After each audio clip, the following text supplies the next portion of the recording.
Magandang gabi sa inyong lahat. So, narito ang mahalagang balita tungkol sa paggalaw ng tropical storm na si Basyang, nakilala rin sa international name na Pinha. Sa uling ulat ngayong alas 8 ng gabi, ang sentro ng bagyo ay namataan malapit sa Bayugan.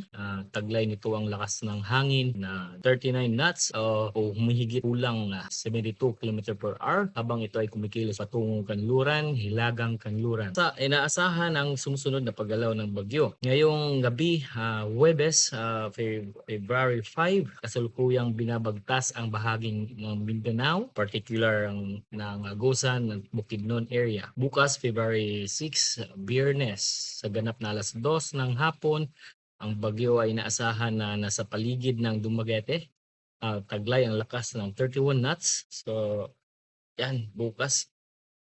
At sa Sabado naman ay February 7, inaasahan na nasa Cuyo area ang bagyo sa hapon bago ito tuluyang lumabas sa ating Philippine Area of Responsibility.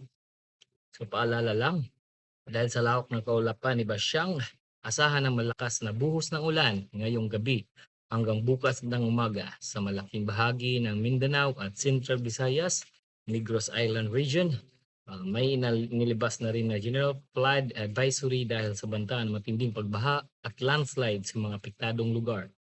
Pinapayuhan ang lahat na manatiling alerto, lalo na sa mga nakatira sa bababang lugar at malapit sa mga bundok. Mag-ingat po tayo lahat. So kasamtangan nga sugod na og evacuate ang atong mga monolupyo diri sa barangay Pangalaykayan.